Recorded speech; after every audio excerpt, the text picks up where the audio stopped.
Bismillahirrahmanirrahim. Assalamualaikum warahmatullahi wabarakatuh.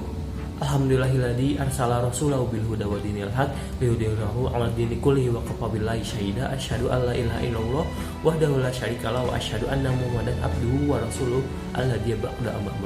Rabbi shrah li sadri wa yassir li amri wahlul 'uqdatam min lisani yafqahu. Pertama dan yang paling utama, mari kita panjatkan puji serta syukur kepada hadirat Allah Subhanahu wa taala yang telah memberikan kepada kita beribu-ribu nikmat sehingga kita masih bisa merasakan kenikmatannya hingga hari ini. Salawat serta salam mari kita panjatkan kepada Nabi junjungan kita, yaitu Nabi Muhammad SAW, yang telah memperjuangkan agama Islam dari zaman kegelapan hingga zaman terang benderang ini. Baik, sebelum kita melanjutkan kepada inti, izinkan saya untuk memperkenalkan terlebih dahulu, yaitu nama saya Izalin Khalid Subyan, adalah mahasiswa Institut Agama Islam Tazkiyah, jurusan Manajemen dan Bisnis Syariah. Pada kesempatan kali ini saya akan memberikan presentasi sebuah resensi buku yang telah saya buat, yaitu buku yang berjudul Menyiapkan Momentum karya Rijzalul Ummah. Sekali lagi, buku ini berjudul Menyiapkan Momentum, Refleksi Paradigmatis Pemikiran Gerakan Pemuda untuk Membangun Negara. Karya penulisnya adalah Rijzalul Imam, yaitu kader kami, alumni kami juga. Kemudian penerbitnya adalah Pustaka Saga dan cetakan ke-1 tahun 2016. Tebalnya ada 156 halaman ditambah 4 halaman yang terdiri dari 4 halaman itu adalah cover, daftar isi dan kata pengantar. Baik, langsung saja. Dalam buku Menyiapkan Momentum ini yang ditulis oleh Rijzalul Imam ini adalah buku yang sangat penting untuk diketahui oleh para pemuda, khususnya kepada pemuda yang aktif dalam pergerakan dakwah Islamiyah. Kemudian buku ini akan menceritakan dan menjelaskan bagaimana pemahaman tentang sebuah pergerakan dan persiapan sebuah momentum. Tapi tidak hanya itu, dalam buku ini akan menjelaskan kembali bahwa bagaimana untuk memaksimalkan dan menciptakan sebuah momentum pergerakan dakwah.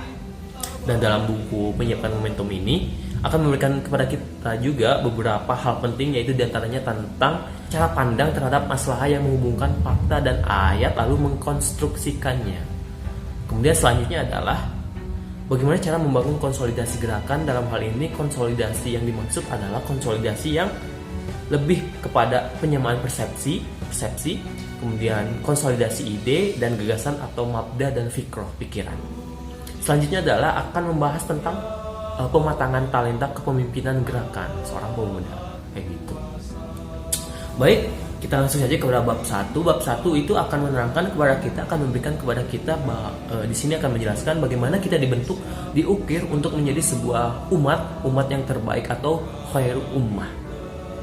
Kemudian dalam buku ini akan menceritakan juga bahwa umat Rasulullah itu tidak dicap atau mendapatkan gelar sebagai khairul ummah karena mereka melakukan 3 hal. Dalam buku ini menerangkan bahwa 3 hal tersebut ialah: yang pertama, progresif melaksanakan dan mendukung proyek-proyek kebaikan; yang kedua, berani memberantas dan mencegah proyek-proyek keterbelakangan dan keterburukan; yang terakhir adalah aktif meningkatkan hubungan keimanan pada Allah semata.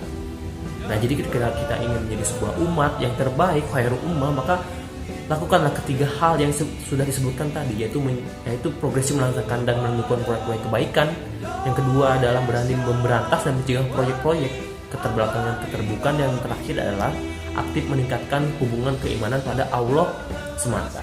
Karena seperti pada surat Ali Imran ayat 110 yang berbunyi, kuntum khairu ummatin ukhrijat linnas ta'muruna bil ma'ruf wa tanhauna 'anil munkar wa tu'minu billah. Bahwa kamu adalah seorang umat muslim, umat yang terbaik, dilahirkan untuk manusia karena menyuruh kepada yang ma'ruf dan mencegah kepada yang mungkar dan beriman kepada Allah. Seperti itu. Kemudian dalam bab 1 ini akan memberikan kita juga sebuah faktor kenapa umat muslim itu mengalami keterbelakangan. Dijelaskan di sini ada 2 faktor, yaitu faktor pertama ada yang berbunyi, yaitu mereka yang mempersepsikan bahwa keterbelakangan ini disebabkan oleh ulah kaum kolonial yang menjajah negeri-negeri Islam. Itu yang faktor pertama. Yang kedua adalah mereka yang mempersepsikan bahwa keterbelakangan ini disebabkan oleh internal umat muslim itu sendiri. Jadi tadi Jadi yang pertama adalah disebabkan oleh faktor eksternal atau faktor di luar umat muslim itu sendiri, yaitu ulah kaum kolonial yang menjajah negeri Islam. Yang kedua adalah faktor internal, disebabkan oleh internal umat Islam itu sendiri. Dan dalam buku ini ditekankan bahwa faktor nomor 2 yang paling krusial, yang paling sakral, yang paling penting, bukan maksudnya bahwa faktor yang nomor 1 itu tidak penting, namun faktor kedua ini disebutkan dalam sebuah hadis, diterangkan juga bahwa semua ini dikarenakan penyakit wahan, yang faktor kedua ini. Apa sih itu wahan? Wahan itu adalah cinta dunia dan takut mati. Nah, kebanyakan umat muslim mengalami keterbelakangan tersebut karena umat muslim itu sendiri memiliki penyakit wahan, yaitu mencintai dunia dan takut mati. Makanya terjadi sebuah keterbelakangan umat muslim yang disebabkan oleh faktor internal tersebut. Dan dalam surat Al-Hasyr ayat 13 berbunyi, sesungguhnya kamu dalam hati mereka lebih ditakuti daripada Allah. Yang demikian itu karena mereka adalah kaum yang tidak mengerti. Kemudian selanjutnya pada bab ini juga akan dijelaskan tentang diagnosa penyebab keterburukan bangsa menurut Al-Quran, yaitu yang pertama, lalainya masyarakat terhadap prinsip-prinsip kebenaran Islam. Kemudian yang kedua adalah melemahnya daya kritis terhadap realitas ketimbangan yang terjadi. Ketiga, kufur nikmat material dan spiritual. Yang keempat adalah kekuasaan yang cenderung merusak kebaikan dan tatanan masyarakat. Kelima, hilangnya keharmonisan dan kontrol sosial. Keenam, hilangnya nuansa robbaniyah dan keterputusnya dari rahasia spirit nubuah. Dan di subbab selanjutnya, masih tetap pada bab 1 ini, akan menjelaskan tentang meteorisasi trias politika. Trias politika yang dimana isinya adalah eksekutif, yudikatif, dan legislatif.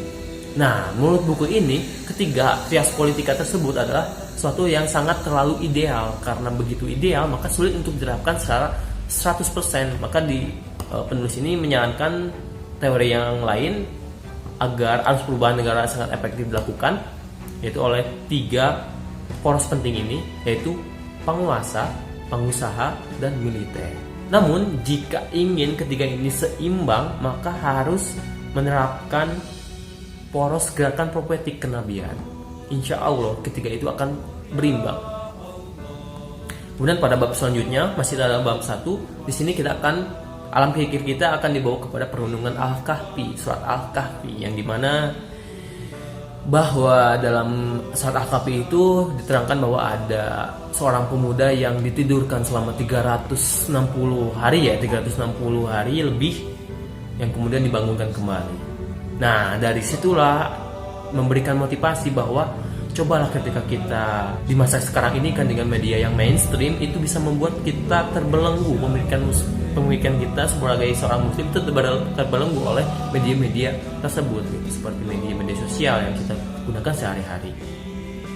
Nah, agar kita bisa menghindar atau mencegah hal tersebut, ada hal-hal yang bisa kita lakukan. Contohnya adalah seperti para pemuda yang diceritakan pada saat Al-Kahfi tersebut, yaitu kita beruzlah di suatu goa. Dalam artian ini adalah berhenti melakukan aktivitas berselancar di internet, menggunakan gadget untuk beberapa waktu, kemudian dan ganti hal-hal tersebut dengan kegiatan-kegiatan yang bermanfaat, iktikaf, zikir, dan melakukan hal yang memberikan manfaat kepada sekitar maupun diri kita sendiri, gitu. Nah, setelah kita mungkin serasa cukup, maka bangunlah kita dari hal tersebut dan lihatlah faktor dan dampak yang sudah kita rasakan, yang kita lakukan ini, maka akan terasa sangat sekali. Tapi hal tersebut di waktu sekarang, di masa kini, itu sangatlah sulit, padahal sesederhana itu. Maka dari itu dalam subbab ini dijelaskan ada solusi untuk melakukan hal tersebut agar tidak terlalu sulit.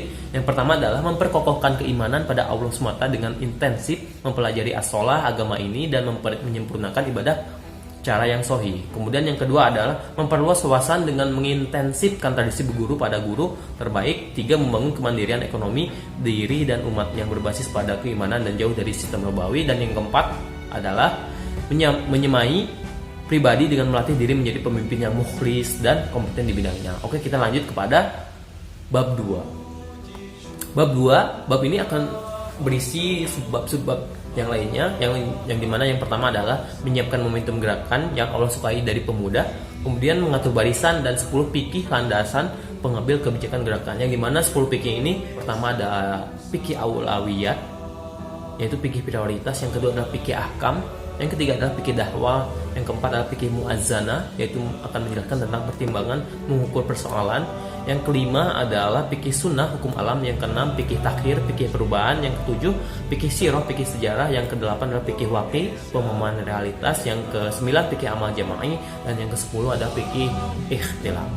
Kemudian pada bab ini juga akan menjelaskan betapa besarnya potensi pemuda zaman ke zamannya. Sangat disayangkan sekali jika pemuda-pemuda itu tidak dimaksimalkan potensinya untuk membangun peradaban Islam. Dan salah satu upaya untuk membangun peradaban Islam pada masa kini dan masa selanjutnya adalah dengan beramal jama'i dalam suatu harakat. Selanjutnya adalah bab 3. Dalam bab 3 ini akan menjelaskan tentang pematangan talenta pemimpin gerakan. Dan dalam bab 3 ini terdiri dari subbab-subbabnya, yaitu terdiri dari 5 subbab. Di antaranya adalah yang pertama, selamat datang pemimpin muda.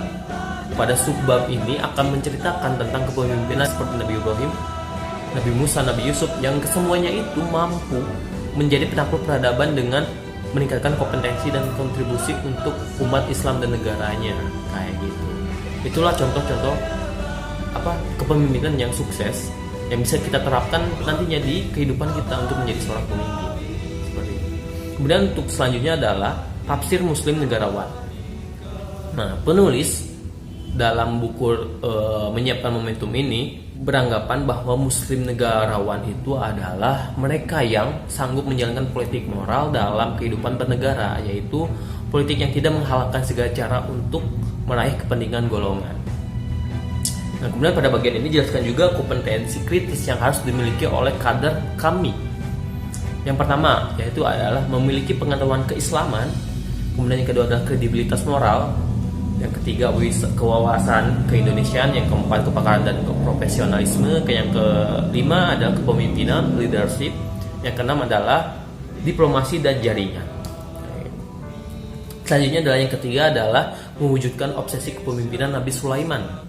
Nah, ada pun beberapa poin yang saya cantumkan dalam resensi dalam subbab ini, yaitu yang pertama ada kaderisasi yang kokoh dan proaktif, yang kedua ada tradisi ilmiah yang kuat, yang ketiga kepekaan sosial yang tinggi, keempat penguasaan bahasa asing, kelima ada pengelolaan SDA dan SDM, keenam manajemen yang canggih, ketujuh kedisiplinan dan ketegasan, kedelapan loyalitas individu pada misi dakwah, ketauhidan, dan yang ke-9 verifikasi dan investigatif, ke-10 surah dan musyawarah, 11 robaniyah, 12 militer yang kuat, 13 teknologi super, ke-14 kreativitas, dan 15 dialog peradaban hingga kemampuan berdiplomasi. Kemudian pada subbab terakhir penulis menjelaskan tentang fikih humas gerakan. Di sini penulis menyebutkan bahwa humas itu adalah mereka yang bergerak pada 3 paradigma kerja. Yang pertama adalah positive image building, yaitu pencitraan, yang kedua adalah networking, jaringan, dan yang ketiga adalah jurnalisme.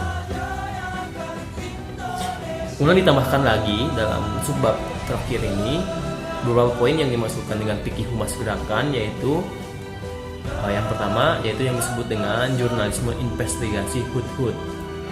Bisa dibaca mungkin di bukunya agar lebih jelas lagi apa itu yang disebut dengan jurnalisme investigasi hud. Yang kedua adalah menjadi humas progresif, yang ketiga berpikir holistik integralistik, yang keempat bekerja sebagai strategic tools karena humas menjadi tangan kanan pemimpin dan pusat kebutuhan eksternal gerakan. Yang kelima terakhir yaitu cendekiawan PR atau public relationship yang kreatif. Nah, pada poin yang terakhir ini yaitu cendekiawan PR kreatif, penulis mensegmentasikan bagaimana menjadi cendekiawan public relationship yang kreatif dalam 3 tahap. Yang pertama, dari gagasan ke media sosial. Yang kedua, dari media tulis ke media sosial. Yang ketiga, dari media sosial ke performance pribadi, self performance. Oke. Setelah itu penulis juga memaparkan ada bentuk-bentuk komunikasi Qur'ani yang diantaranya terbagi menjadi 6 bentuk, yaitu yang pertama ada kaulan kariman, komunikasi yang mulia. Yang kedua adalah kaulan layinan, komunikasi yang lembut. 3. Kaulan maisuron, komunikasi yang memudahkan. Yang keempat kaulan makrufan, komunikasi yang tegas. 5. Ada kaulan sadidan, komunikasi yang jujur. Keenam, kaulan baligon, komunikasi yang sampai ke pikiran dan menyentuh hati. Nah, itulah yang harus dimiliki oleh seorang humas menurut Al-Qur'an. Bahwa poin itu mungkin bisa diterapkan pada diri kita sendiri. Mungkin kita bukan sebagai humas, tapi itu wajib kita dimiliki oleh umat muslim itu sendiri. Karena ke-6 poin ini memiliki dampak yang positif juga pula. Selanjutnya adalah etika jaringan. Pada bagian ini kita diajarkan untuk membangun hubungan atau relasi dengan menerapkan beberapa etika yang disyariatkan Al-Qur'an. Di antaranya adalah yang pertama, tidak sok lebih tahu dari pakarnya. Itu adalah satu yang disebutkan untuk diterapkan ketika kita ingin membangun sebuah hubungan atau relasi menurut yang disyariatkan oleh Al-Qur'an. Kemudian yang kedua adalah menjaga intonasi suara agar tidak menyakitkan. Kemudian ketiga adalah BS melalui jalur depan, yang jadi jangan melalui jalur belakang atau ngomong di belakang. Mari kita ngomong secara halus dan secara sopan di depan secara tatap muka. Kayak gitu. Kemudian yang keempat adalah klarifikatif. Yang kelima memiliki mauj yang jelas. Yang keenam tidak saling merendahkan. Yang ketujuh positive thinking. Yang kedelapan memahami pluralitas dan multikulturalisme. Dari sesi akhir ini penulis memberikan kunci-kunci bagaimana kita bisa belajar efektif dan efisien yang disyaratkan Al-Qur'an pada bab 3 ini. Kayak gitu. Yang pertama, agar belajar kita sangat efektif dan efisien, itu yang pertama adalah membaca gagasan. Yang kedua adalah ambil waktu malam setelah tidur.